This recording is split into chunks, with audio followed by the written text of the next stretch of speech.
looks like I should be live across everything. I'm going to give it just a moment to make sure. It should be popping up here on my personal smartphone here in just a moment. Yep. Twitch.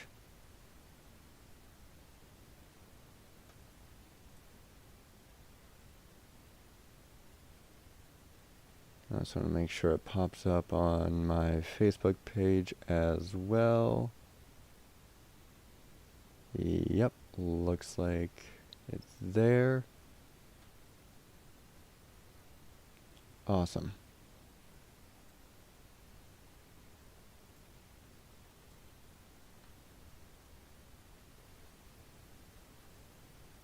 All right.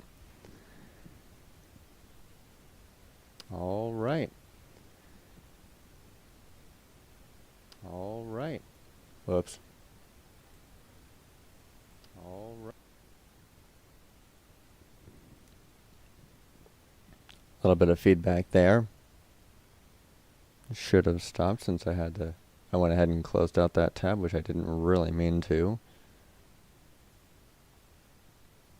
Gonna see about opening some stuff back up here real fast. Give me just a moment.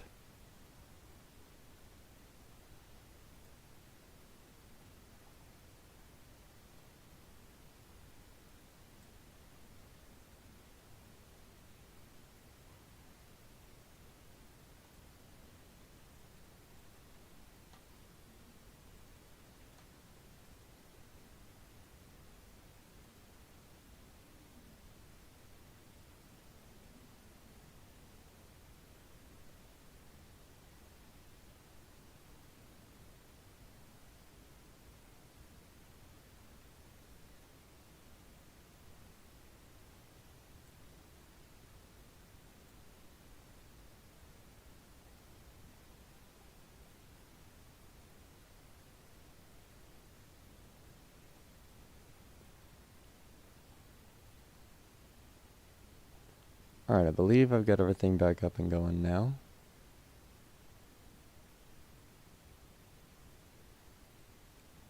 Yes. Okay. Okay, to start off with, of course, my name is Blake, and this is Ride with EBSS, or Ride with EBS. This is a live stream of me just speaking on the industry of my business being electric bikes, scooters, and skateboards. That's how I came up with the name. I am actually e-commerce dropshipping business. Check out ridewithebs.com for the hydration backpack as well as electric air pump that I have listed on my website. I have been testing both of them out personally every day. Well, obviously I can't test out a electric air pump every day just due to the fact that it's it's an electric air pump. I'm not going to use it every day. But the hydration backpack I've definitely been using every day. Been working great. And that is how I'm looking to grow the business. I had an electric off-road bike for a little while, listed on my website for a little while, about 6 months or so. And I was getting all over my home city, Fort Wayne, Indiana, with that bike, using it as a car every day, year-round. It's an electric off-road fat tire e-bike. It is federally street legal without needing license, registration, or insurance because it goes 30 miles an hour and it has 750 watts. That is the core of the business, being local, urban, efficient local urban commuting, as far as being able to just get around your own home city without needing license, registration, insurance, because you don't need to jump in your 2-ton tank just to be able to get around the street and down the corner to grab a half-gallon milk. And I started out with that for a little while. Obviously, being a new brand, being an unknown brand, being an unknown essentially, it didn't really go anywhere. So I figure I'll start out with cheaper products essentially. And so that's why I decided to go ahead and start on it. I always wanted to go in the direction of selling products that I myself am using.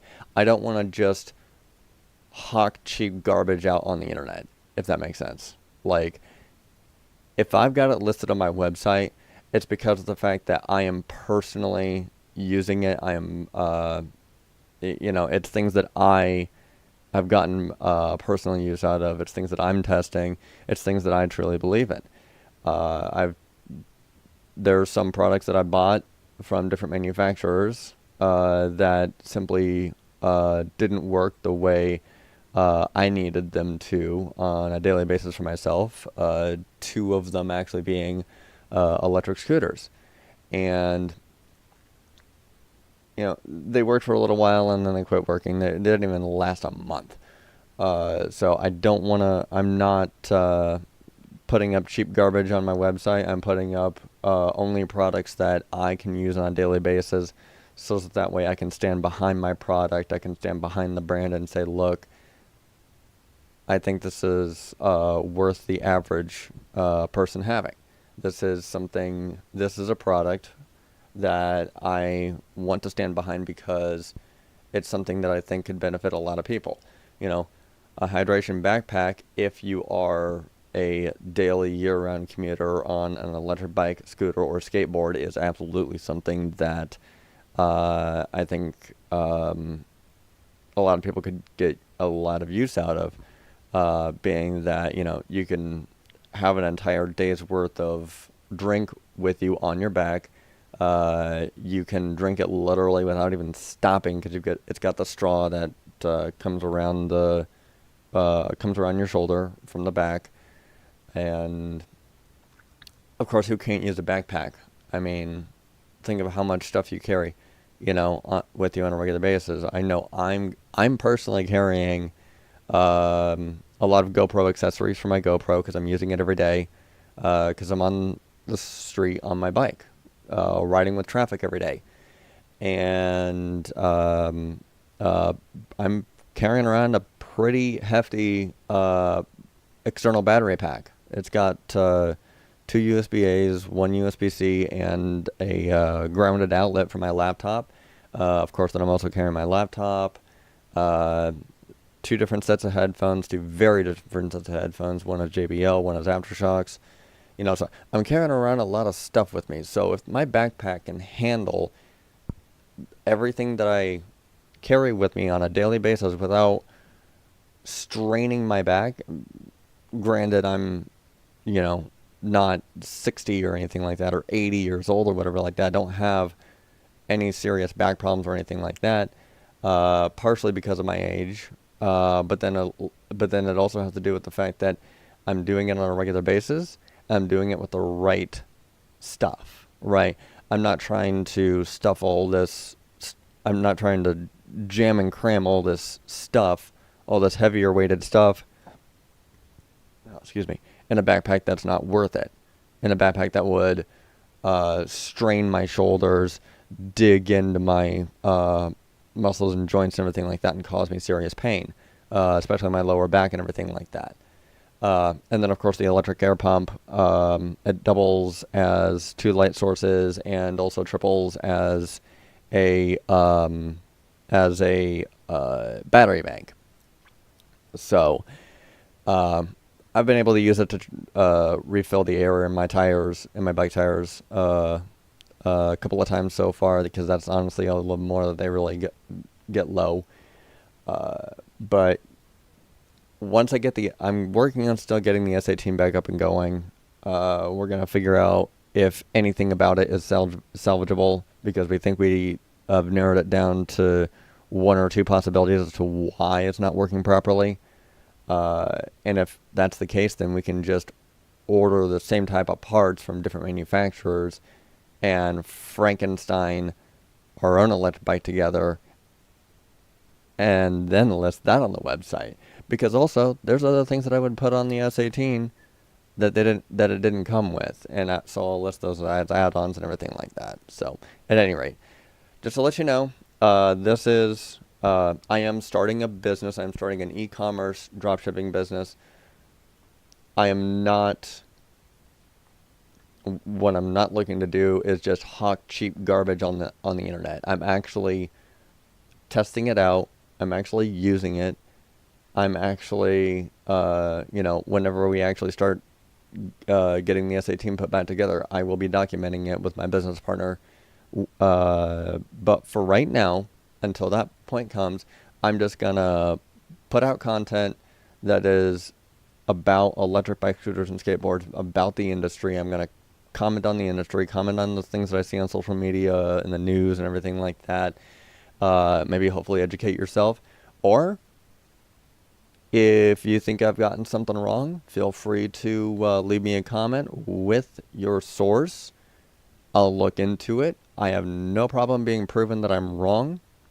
Just know that if you're just going to tell me I'm wrong without actually correcting me on something, you're going to be ignored. But let's have a conversation if you want to have a conversation. I'm always open for a conversation. I'm always open to learning new things, new perspectives, different perspectives at the very least. Let's have a conversation down in here. But if you're just here to tell me I suck, I'm gay, whatever like that, I'm stupid, feel free to leave.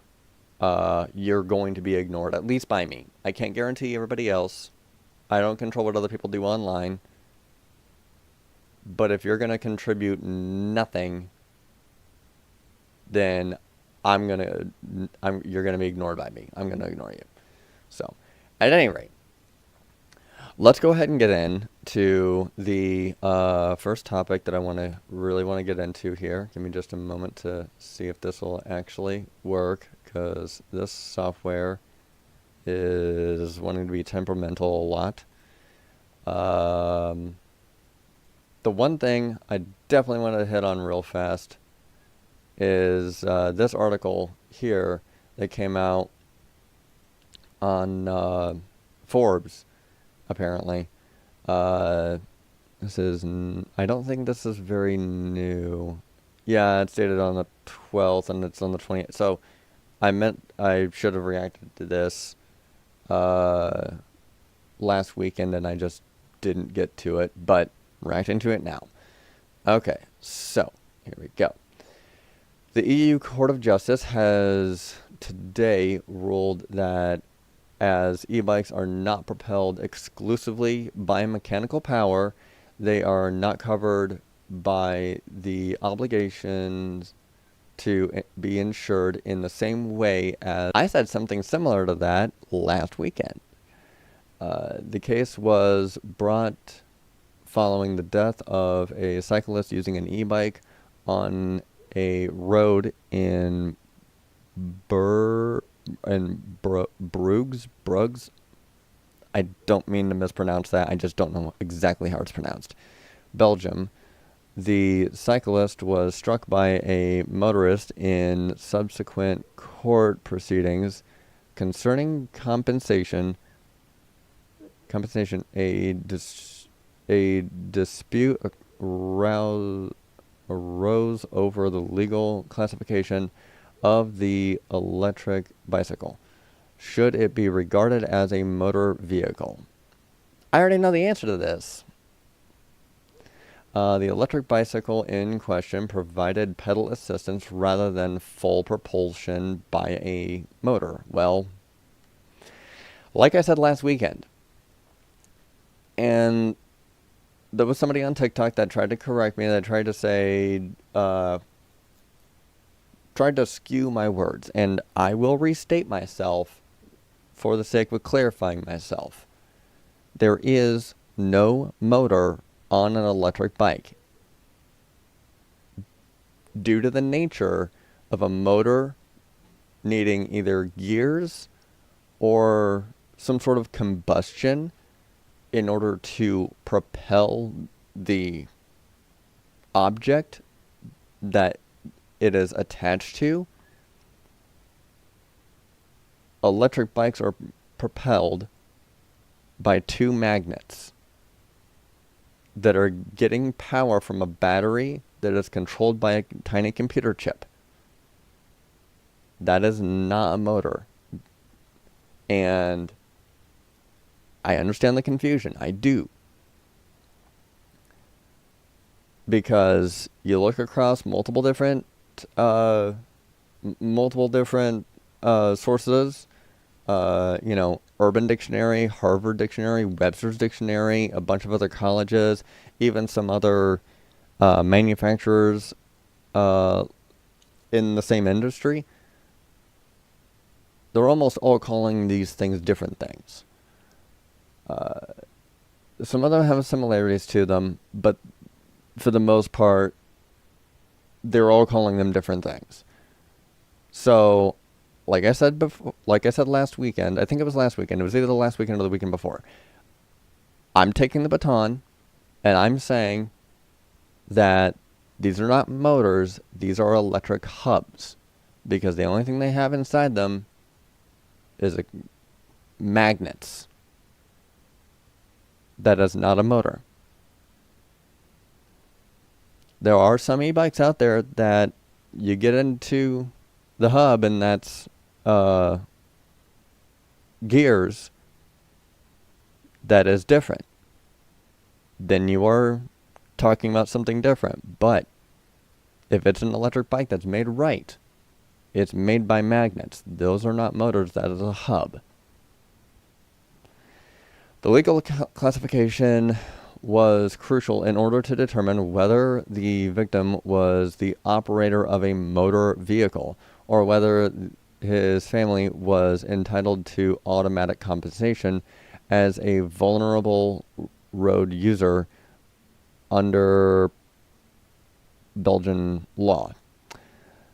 The Belgian Court of Cassation decided to refer the interpretation to the EU Court of Justice. In its judgment, delivered October 12th, the Court of Justice notes that an EU directive on civil liability does not indicate whether a vehicle must be propelled exclusively by mechanical power. Okay. So basically, they're going to rule they're going to wind up ruling in favor, in the favor that it should go, but not because of anything that I just explained. Okay. Fine. However, the court observed that the directive refers to motor insurance in expression which traditionally refers in everyday language to insurance against civil liability in respect of the use of devices such as motorcycles, cars, and trucks which are propelled exclusively by means of mechanical power. Okay. They went this way with it. Hey, I'm not going to argue that at all. I'm going to say that's great that that's the primary reason why they're doing it that way. Why, this is essentially just saying, because of the fact that it's, you can still pedal the bike and that in itself can make it go, which is true in a lot of cases with actual e-bikes. There are electric dirt bikes out there. Suron, for example, those are just pegs. Those are not pedals. So, yes, I'm glad to see that they're recognizing that difference at least. The court concluded that e-bikes do not appear to be capable of causing bodily or material damage to third parties comparable to the damage that may be caused by motorcycles, cars, trucks, or other vehicles propelled exclusively by mechanical power. Hey, look at that! Electric bikes are actually safer than motorcycles, cars, trucks, or other vehicles propelled exclusively by mechanical power. I know that's not verbatim what it's saying, but it might as well be. The definition of vehicle is set in the EU directive on civil liability will be amended by December 23rd this year, when Directive EU 2021-2118, is that still talking about the year? I don't know. Of the European Parliament and the Council of 24 November 2021. Council of the 24th of November? I don't even remember if November 24 days in the month. Okay. Amending Directive 2009-103. Okay, I'm lost here. Will become applicable. Okay. The new definition will expressly indicate that a vehicle is any motor vehicle propelled exclusively by mechanical power. There you go. I don't think that... Okay, and there's one... We will start seeing lorries that allow some small manual input, and they will not require any of insurance. Well, hopefully. So, yeah, absolutely. Obviously, I am in favor of this, albeit for a slightly different reason than what they're saying here. Not powered exclusively by mechanics. Fair. Albeit sidestepping what I'm saying, but still coming to the same conclusion. Overall, I cannot be too mad about this. So, yeah, way to go EU. Now, make it so that I believe it is England specifically that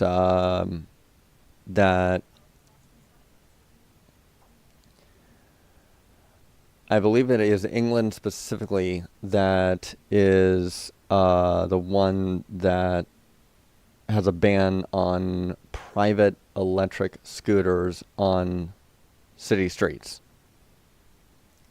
If I'm not mistaken. I could be mistaken about that, but I believe that is to be the case. So, anyway, I'm going to jump over here real fast. Parents struggle to observe the week without driving. Oh boy. From strongtown.org. Let's see what they have to say.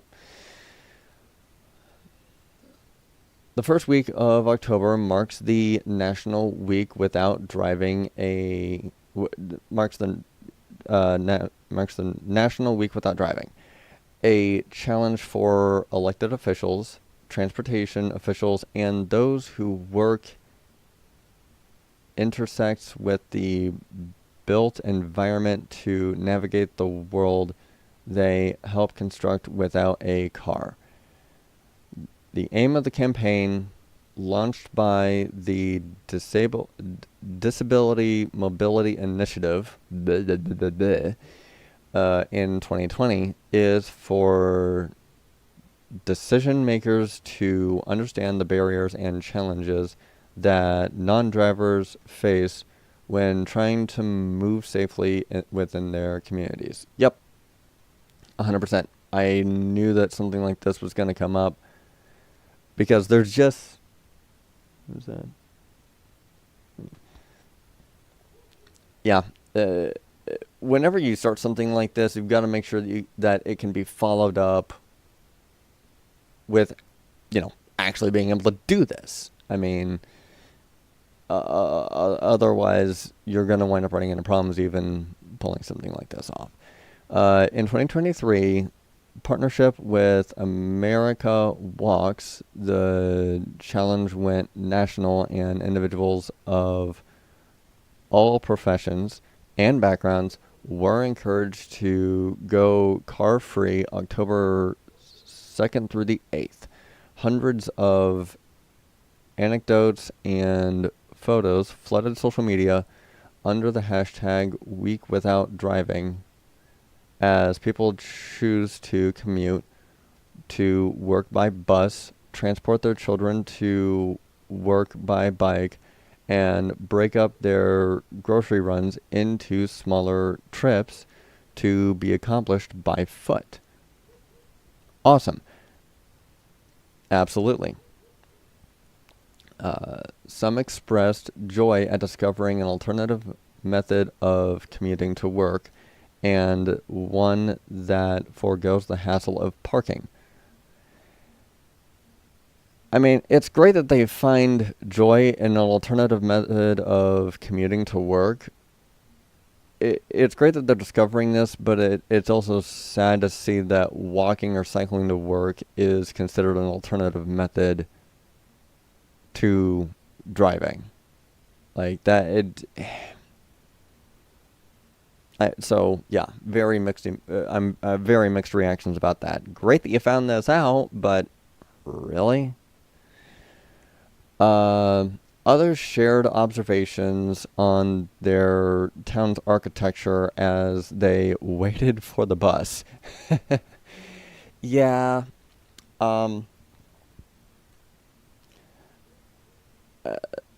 Something they previously neglected to appreciate. I get it. At least in Fort Wayne. If you take the bus, you're most likely struggling. I don't mean it as a bash. That's just the way it's looked. Taking the bus is very much looked down on. It just is. Similarly, but not quite the same as what it is seen to ride a bike in the street as opposed to drive. And on the one hand, like I said, I get it because it is cheaper to ride the bus. However, especially in Fort Wayne, you're going to be going on a tour to Fort Wayne just to be able to get from point A to point B. It's the route layout is not it's not very efficient, and yet it's unfortunately probably about as efficient as it could be, given how the rest of the infrastructure is. And actually, the YouTube channel Not Just Bikes, which I'm a big fan of, if you know, oh my god, yeah, it's so that should be obvious at this point, honestly. I believe his name is Jason, if I'm not mistaken. He's pointed out several times across several videos that having and taking the bus should be a better alternative than driving in a city that's actually made for public transit, but that it only does any good if it doesn't wind up getting stuck in the same traffic as private cars do, as private vehicles do. So, you know, it's that, okay, fine, you're being toted around. You know, you don't have to worry about distracted driving for you as the rider. Fine. But at the end of the day, you're no faster, and in a lot of ways, you're actually slower than what a private vehicle is. You just are. So, you know, there's a reason why it's so cheap. You know, asterisk, quotes, whatever. And not to mention the fact that you don't have any control over if the bus is late or if the bus breaks down or, you know, whatever the case is like that. So, others share the observation of their town's architecture as they waited for the bus. Sometimes they previously neglected to appreciate. Okay. Yet the hashtag was also replete with confusion, with confessions that the week would, to many participants, regret not be completed car free. Insufficient transit coverage and frequencies The absence of safe bicycling and walking infrastructure and environments hostile to people outside of cars, like stroads, were commonly cited as reasons to transition from car free to car light, as one parent put it. Oh, dear God. Yeah, yeah.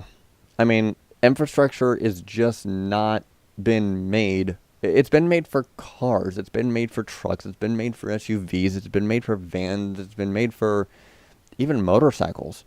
More so than what it has people. It just has. Um, and it's been a huge problem. It's going to continue to be a huge problem until you get people like me that are actually standing up to do something. I mean, I'm sitting down right now, but it's my first live stream that I was actually able to sit down. So, meh. But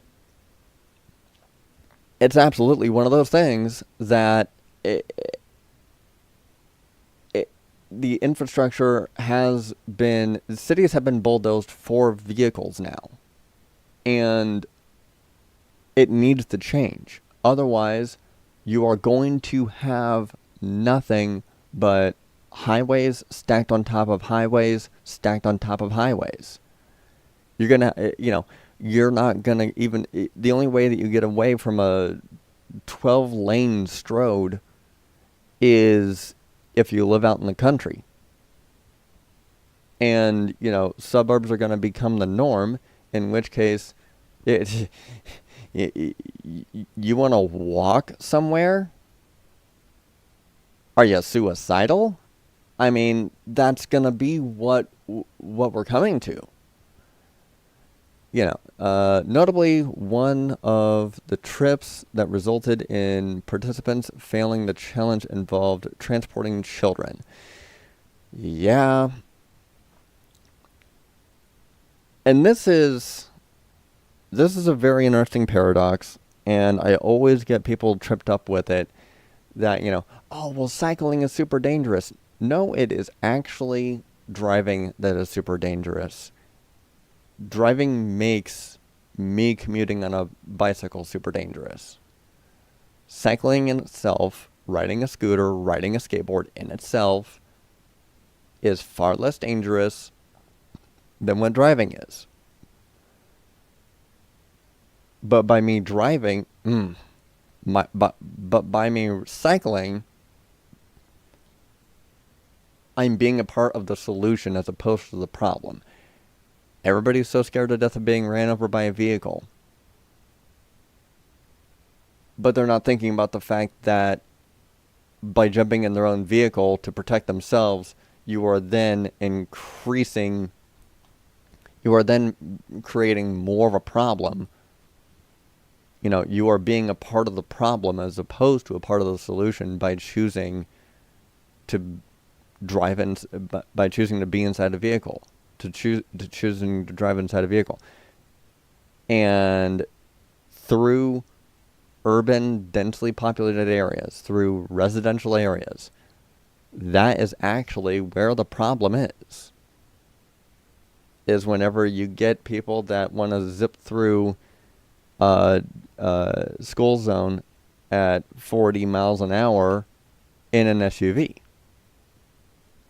So you're part of the problem instead of being a part of the solution. I'm being a part of the solution by being on my bike, and everybody that's on a scooter or a skateboard is being a part of the solution instead of being a part of the problem. On X, formerly known as Twitter, I love that we're still in this transition period right here. Formerly known as Twitter, a North Carolina parent shared their attempts at transporting their kid to karate. Day 3, #week without driving, started smoothly, but electrical transportation failures lead to an early release from the elementary. Okay. I was able to bike, but pick up my kid and work from home. I was able to bike, pick up my kid, work from home, Those reliant on public transit face difficulties dealing with the unexpected and unplanned. Okay. Oh, okay, so it's an electrical outage. Okay. Okay. Interesting. Tonight was the kids' karate. Monday we took transit, walked 1 mile and got a lift home. Today I was going to Uber, but round trip cost 6 times the lesson. Ouch. Also, I waited too long and would have been late, so my week will carry on car light. Okay, I get it. In 2021, Sam Zimbabwe, the director of Seattle's transportation, the director of Seattle's Department of Transportation, SDOT, expressed similar frustrations. The biggest challenge was family activities that included my kids. They shared after the year's week without driving. Each of my unavoidable car trips during the week involved the kids. One drop off at school when my wife had to go to her office, and the soccer practice, and one to soccer practice. Okay, we did manage to carpool to a soccer game and a practice while I biked. Both these trips could have been accomplished on transit. Okay, but would have taken a long time. Yeah, up to an hour longer than a 10-minute car trip. Yep. So, perfect example of, if we're gonna have, if a city is going to have, if a city is going to have public transit, it needs to be implemented in such a way that it doesn't get caught in vehicle traffic. Be it, essentially make it into a tram. Make it so that it has its own dedicated lane, and make sure that drivers know they're not supposed to be in that same lane. Make it so that they operate more like railroad tracks, in the sense that it actually maybe even it makes it physically impossible for your average vehicle to drive over the track. Something that allows public transit to actually not get caught in private vehicle traffic. That's what needs to happen in order for public transit to be worth it. Unless you're just going to make it stupid cheap, in which case, yeah, don't be surprised whenever it winds up being a city like Fort Wayne, where I'm from right now, as to where you're looked down on for taking the bus. Again, not necessarily trying to bash, I'm just speaking a fact. Zimbabwe likewise shared that despite living only 2.5 miles from their child's geographically assigned public school, without school bus service, the only feasible option was to drive. That sucks to hear. That just Their experiences not only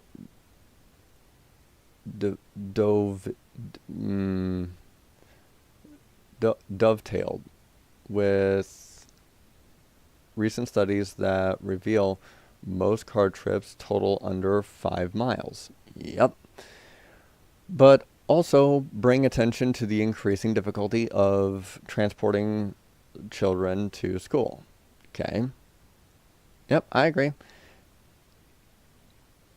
Getting to school didn't always involve a car. According to the National Center for Safe routes to school in 1964. 48% of children 5 to 14 years of age walked or biked to school. By 2009, the percentage would drop to 13, even though the number has increased since, hovering around 17% in 2016. Many of the barriers expressed in the 2009 survey persist. Interesting. That is very interesting.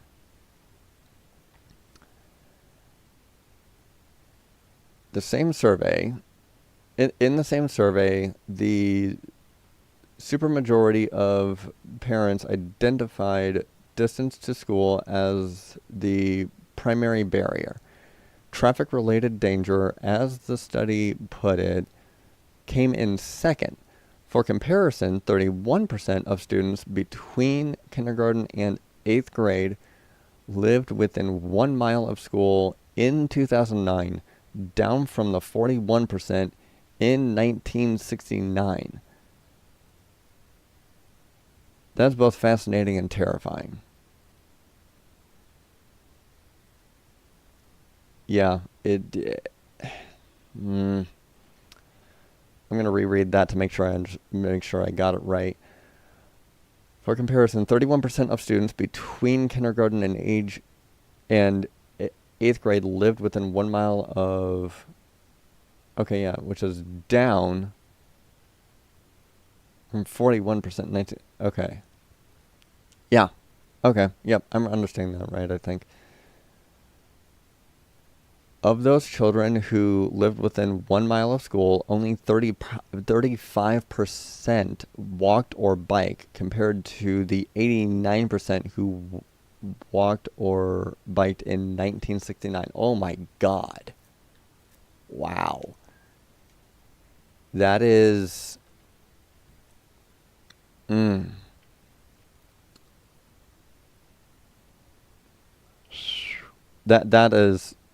That is a huge difference right there.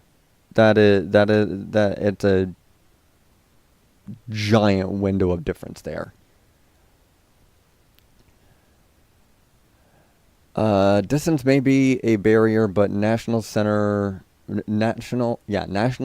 identifies more factors at play. In the last 2 decades, many states mandated minimum acreage for school properties. While this primarily affected the construction of new schools, cheaper land, and school funding formulas that favor new construction over renovation of existing schools meant that an increasing number of schools have found themselves situated on the fringes of the community they serve. Coupled with restrictive zoning codes and development patterns that segregate structures and corridors by use, and decreasing number of students are able to live less than a mile from school, and even those who do have no safe way of walking there. Yep. Again, it boils down to infrastructure. If the infrastructure was actually made for people, people would be actually able to walk, ride a bike, ride a scooter, ride a skateboard to work. But instead, they're having to drive to work because that's the way the infrastructure has been made. Our cities have been bulldozed for vehicles, and there realistically is no alternative method of transportation right now. There just isn't, and it's dwindling fast because, like I've said in the previous live streams, the big auto manufacturers have America by the balls. They just do. An aerial view of a school in Dayton, Ohio has gone viral for exemplifying the type of planning that robs students of the option to walk or bike to school. Dayton Smart Elementary School is encircled by a highway ramp for Route 35. I about said 66. Ugh. Damn you, Disney and Pixar. And despite homes and businesses being as little as 4 minutes away by foot, the walk involves dodging cars, buses, and eventually intersects with wide arterial road. That's just... And they wonder why kids don't want... And parents wonder why kids don't want to go out and play outside. When this is the outside, no freaking wonder. Duh. For students unlucky enough, I love that I have to put luck in this, to live on the north side of the highway, they face a convoluted way across the highway ramp, under an overpass, and then under the highway in a dimly lit space.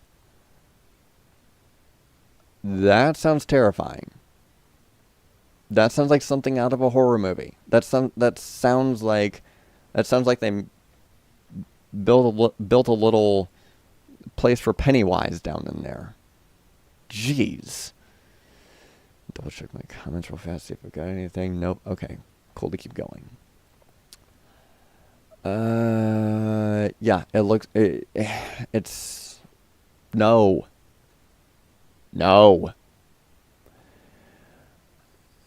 The asphalt moat. Yeah, it pretty much is. I mean, there's the asphalt moat encasing Daytona Smart Elementary School will likely remain for some time, but parents across the country are pushing back against these emerging norms by at least trying to shift the culture around school transportation. For example, from Massachusetts to Oregon, bike pools are transporting kids to school on 2 wheels. Yes, I've seen those. The bike pools, what else are they called? I think they're called bike buses. It's basically just a large group of kids that are riding bikes, headed and tailed by legal parents. I think it's like a legal parent guardian type deal or whatever it is like that. They've got like 2 and 4, like there's a few parents in front, a few adults in back, and the rest are all kids, and they've got a massive chain of kids, bike bus and everything like that. It's awesome, and I applaud it. I'm going to show this here in just a moment. But are pushing back against these emerging norms and trying to shift. It's not a matter of luck. It's not a matter of luck. It's, are you living in an area that actually suits your needs? If one of your needs is to be able to go outside and walk, ride a bike, ride a scooter, ride a skate, whatever the case is, if one of your needs is to be able to go outside without having to jump in your 2-ton tank to be able to do practically anything, if that's one of your needs and you live off a major highway like this, move. The concept of moving. My girlfriend and I have moved apartments 3 times in the last 5 years, right? We went from effectively a older but still luxury apartment, which gave us a lot of space, to now where we live is an apartment that's half the space, half the physical rent, and a fraction of the commuting for both of us to our day jobs. But we've also found out that a lot of the stuff that we had that we thought we needed, we really didn't. We cut down so much stuff out of our lives. And we found out two things. First of all, we just had a lot of stuff for the sake of having a lot of stuff. Like, we're like, oh, we might use this sometime. It took us the third move to realize we hadn't used this thing yet, so get rid of it. Because this last time that we moved, we're like, okay, we're gonna move one more time because we want to get out of this apartment right now that we're in right now. We're gonna move one more time, and that's gonna be it for a little while, at least the next few years or so, like that. I've got a personal goal that I'm working on and everything that's in ties with my business and whatnot. But aside from that, we didn't like the fact that we were literally clear across town from our day jobs. We were really far away from the downtown area. We weren't really far away from a lot of stuff, per se. We were far away from, we still had, a lot of restaurants surrounding us, a nightclub and college and everything like that. But for the things that we wanted to do, for the places that we wanted to go, the people we wanted to be around and everything like that, we were so far away from those specific things. Because they were all in downtown. We didn't live downtown. We didn't used to live in downtown. We lived kind of the Northeast Territory. If you're from Fort Wayne, we lived up at Canterbury for a while. But the thing is that almost everything that we wanted to go out and do, all the people that we wanted to, hang out with and everything like that, they were primarily in downtown Fort Wayne. So yeah, we would wind up having to drive to downtown Fort. Now we live essentially downtown Fort Wayne. It's not the luxury apartments downtown Fort Wayne. It's very, very cheap. Like literally, we were paying $675 a month to live in this tiny, tiny, tiny apartment in downtown Fort Wayne. But we're walking distance.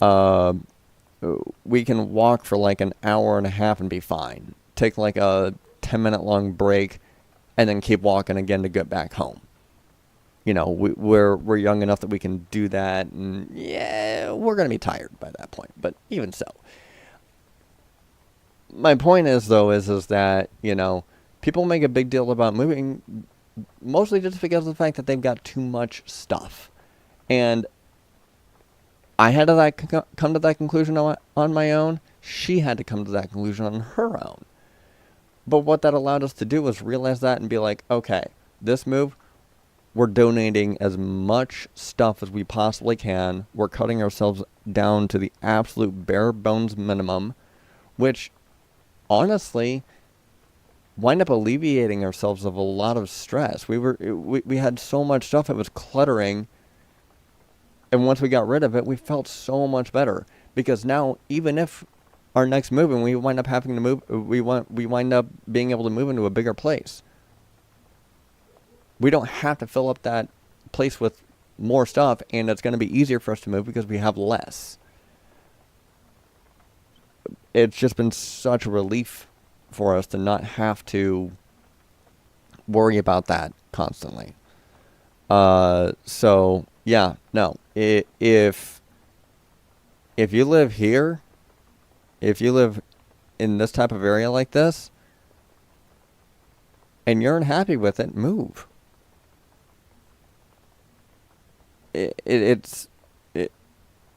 You make it more difficult by making it seem like a bigger deal than what it really is. Trust me, I've been there, I've done that. It works, it's possible. Kids love the idea of getting themselves places and not needing to rely on their parents, and parents love the sudden freedom they find when they no longer have to fight. Yes, yes, yes, yes, yes. That is the ultimate point. uh, Jonathan Duncan, a Strong Towns advocate who started a bike pool in his home of Springfield, Utah. The children are empowered. The parents are liberated. 100,000%. I hear something. The children are empowered. The parents are liberated. Yes, 100,000%. Furthermore, many of the bike pools have emerged in suburban communities and small towns.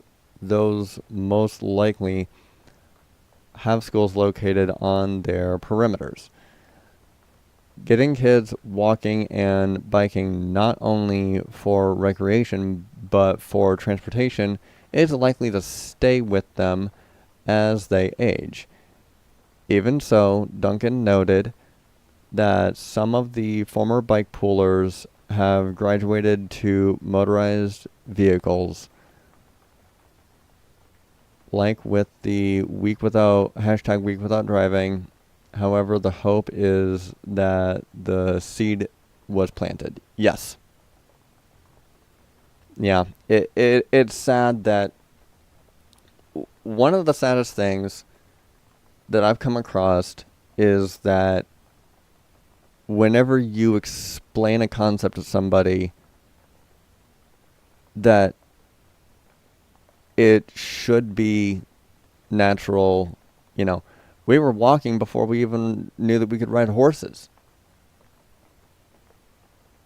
Right?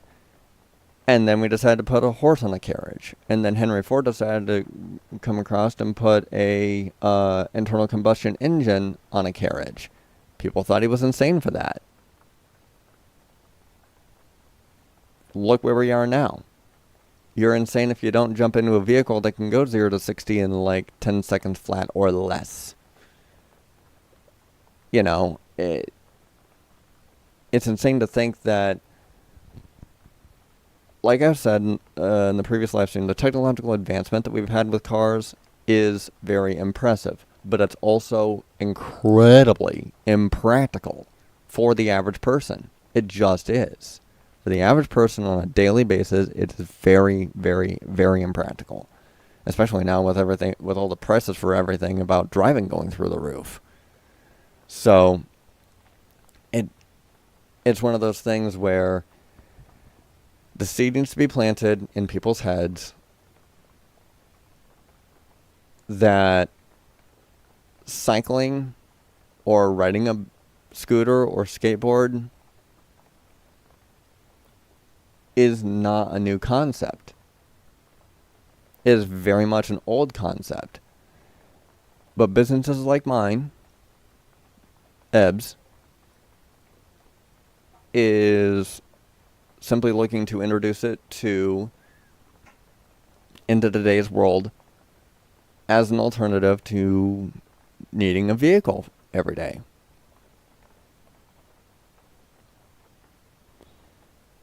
So, at any rate, I do have one more thing that I want to see if I can pull up here real fast. There we go.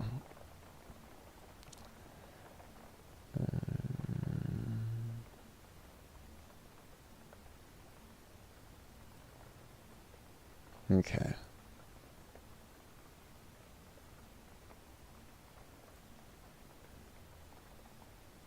I'm already low on battery? Oh, I have been streaming for about a minute now. Okay. There we go.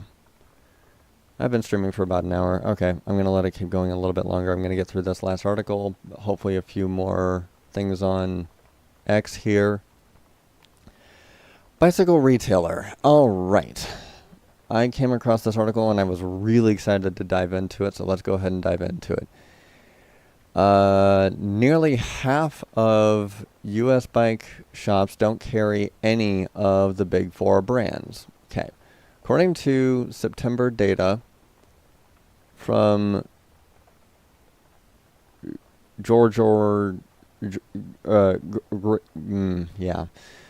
data services some 45% of the approximately 7,000 U.S. bike shops do not carry any of the industry's four big brands: Trek, Specialized, Giant, or the Pawn Group.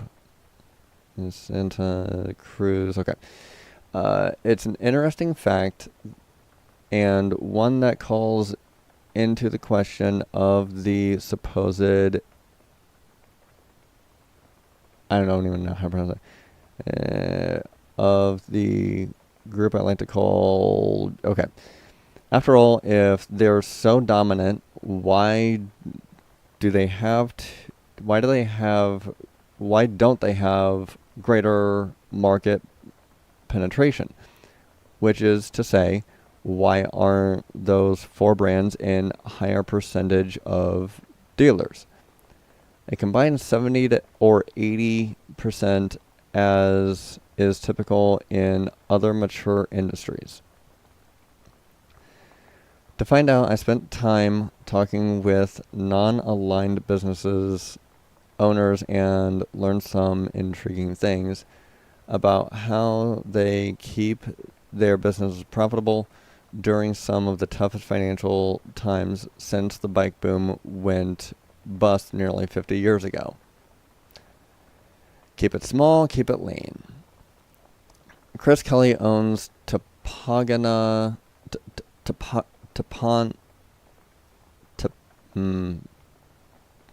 Creek Outpost, a high-end small business, less than 1,000 square feet business. The operation is housed in a literal cabin close to the bike trail of this canyon above Malibu in Southern California. Okay. Business is a little sluggish, Kelly admits, but overall we're plugging away. His bike brands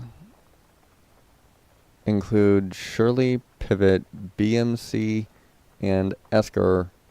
Although, since the pandemic, we've wound down the other brands and concentrated mostly on Shirley. Okay. One of the secrets Kelly's success is keeping inventory lean, a 180-degree shift from the large amount of product and associated risk assumed by most aligned dealers. Okay. Inventory is back down to what I want it to be, he says. We've always done a just-in-time inventory, and this helps me push back against the larger brands. Even the cost of retail space here, there's no mathematical way I could hold as much product as they want. And I don't see how other shops in affluent areas can afford to do that either. He concludes, but that's the Big Four's choice. They squeezed themselves out, and it wasn't the other way around. I mean, that's fair. If you've got a small shop like that, even if you have higher demand wouldn't, at least to me, necessarily mean that you just order more bikes, and the next thing you know, if orders stop coming in all of a sudden, you've got an oversupply. And it sounds like a good problem on the surface to have, but I could also see where it would be a huge risk, because you've got all that inventory and you've got almost no demand. Well, now you've really got to put the pedal down on selling as much as possible, which, we had a recent bike boom. We had a recent e-bike boom that came with the pandemic first started. But if you don't, but now everybody's saying, oh, well, the e-bike boom is over now because the pandemic is gone now and everything like that. It's like, yes and no. There's an amount of truth to that. It did level out a lot. I wouldn't say the e-bike boom is gone. I would say that was the calm before the storm. I do think that there is going to be an avalanche of demand in comparison to what there was with the pandemic. And I say that putting myself out there, saying that I haven't done what I wanted to do with my business yet, and that's where I'm coming from with that. Tom Martin, owner of Tomcat Bikes in Portland, Oregon, agrees his operation is even smaller than Kelly's. I have a 300 square foot shop and mostly sell bikes and quietly make money. Yeah. He says, most of my money comes from doing service on direct-to-consumer bikes, Rad Power, Aventon, Priority, Radio Flyer, pretty much anything from Beeline. Most shops in Portland won't work on bikes they don't sell, whereas I will. There's a lot of money to be made in D2C stuff. That's true, but I could also see where there's also a large risk with that too, because you are not the manufacturer, you are not the retailer, you are simply a repairman. There is an inherent risk that comes no matter which way you go with that. If you're not the one that sold it, then unless you have the schematics from the manufacturer, which can be very difficult to get. My business partners tried to get the schematics for my S18 and failed because, well, the manufacturer didn't sell the S18 to him, he sold it to me. So, there winds up being that. Plus the fact that I actually had my S18 taken into, or no, it wasn't my S18. It was actually one of the bikes that, no, it was my S18. I had my S18. I took my S18 in to have the bike shop locally here in Fort Wayne swap out the tire for a thicker tread tire. The problem was that whenever they put it back together, I'm pretty sure the electric hub got soaked on the inside because they didn't quite put the whole fixture, like the axle and everything like that, back in the way it needed to go to be fully sealed. So I'm pretty sure that caused a lot of problems. The only thing is that I have no proof that they did it, and of course they're not going to take responsibility for it because it's not technically their bike. I paid for them to do a job. They did a job. Even if they screwed up the bike, ultimately the fault's on me for not doing it myself.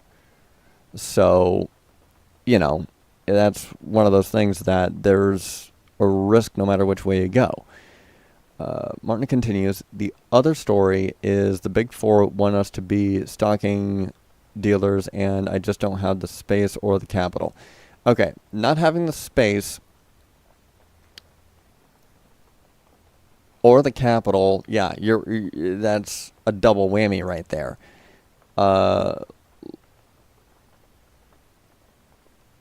There is a risk to being a small business owner, in which case it becomes a lifestyle. It becomes a work lifestyle. There essentially is no personal whenever it comes to being a small business owner. So, yeah, you wind up caught in that limbo, and the only way you get out of it is if your business ultimately fails, and you don't get back up. Brands want an opening order for 20 to 30 bikes, and there's no way I can do that. I have ran into that several times with different manufacturers. I can get a sample from them, a single sample from them, but at the end of the day, they're still going to want me to order 20 to 30 or even 200 to 300 bikes. I can't see why there's a benefit for me as a shop to stock bikes my customers can buy consumer direct. but when they do, I charge them for the assembly, and that's where the money is. Business is really good. Locally, 6 shops within a mile of me have gone out of business in the past year, but I had to hire people in September and October when other shops were letting staff go. The reason why you stock that many bikes is because they're selling them direct to consumer. If you've got that many bikes in stock and somebody locally wants a bike, instead of having to wait 2 or 3 business days, or even worse yet, a week and a half to 2 weeks, if that online retailer gets an order in and they're like, oh wait, well, there's the shop down here that that's near you, right around the corner from you, that has the bike in stock, send the order along with the payment to that retailer and have it delivered in a few hours. Everybody wins that way. So that's why you want to keep the stock. It's also so that way you've got parts to be able to work on them and everything like that. So staying small is a double whammy. Okay, fine, you don't have the capital. Sell higher. Start promoting the business more. I'm promoting my own business right here, right now by doing this.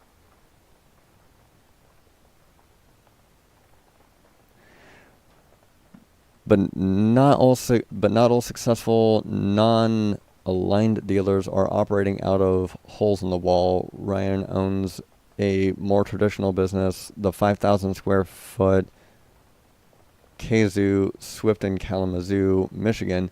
He sells Shirley Ridge, although in the past he's carried SE, Fuji, and new bikes across the board have gone up 25% or more in the past few years. And with the brands discontinuing so much product, they really screw the dealer. But service doesn't change. We also do rentals and lots of used bikes. In 2013, when I started, I was one of the 10 bike shops in the area. Now I'm one of 2.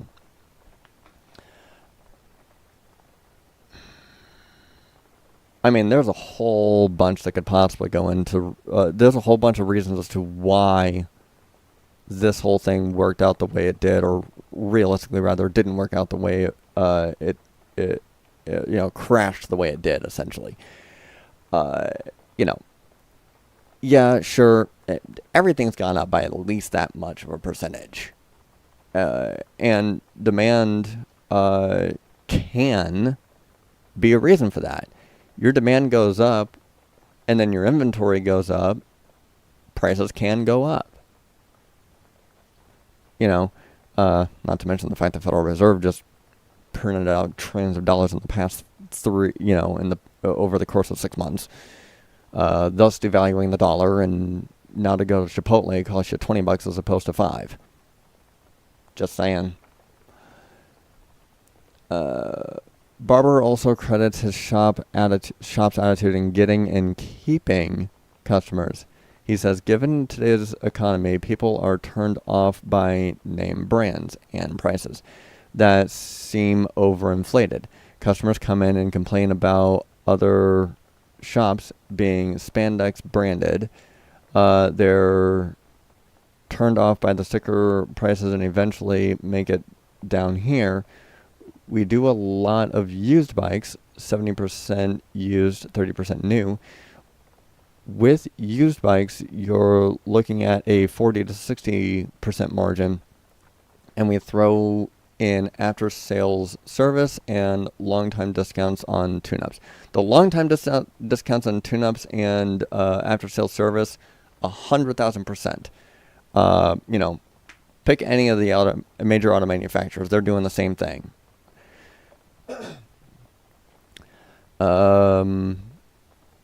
Used bikes, definitely. Spandex branded, I get it.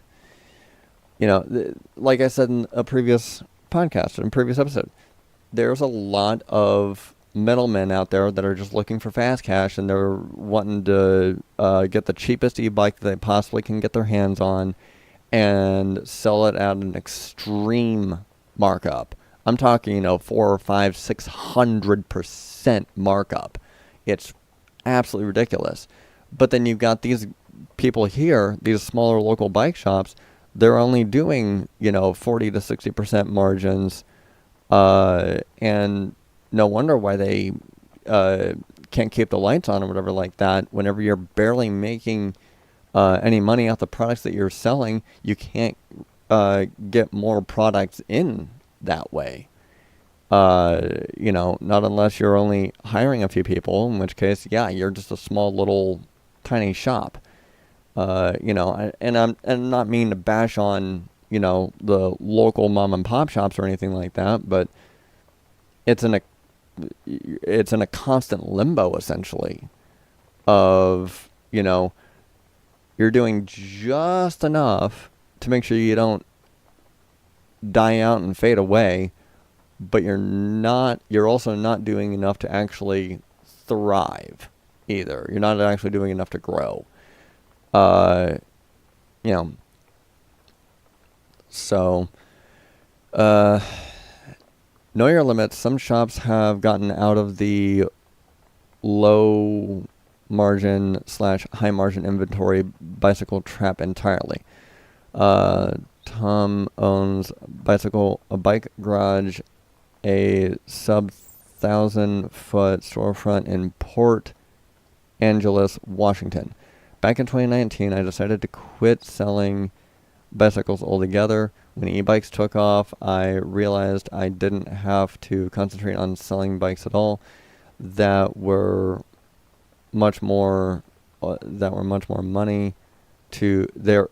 That there was much more money to be made in fixing them. When we stopped selling bikes, there was no loss of income. If you're losing income by selling bikes, you're definitely doing something wrong.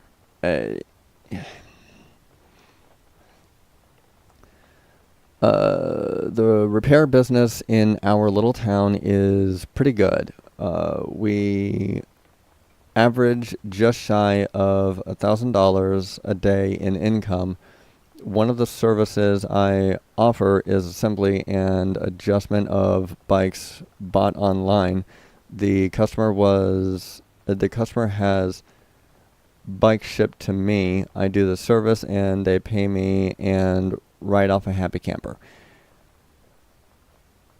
Okay, I can get behind that. It's still a very risky business to repair something that you don't sell, that you're not you're not the actual retailer of.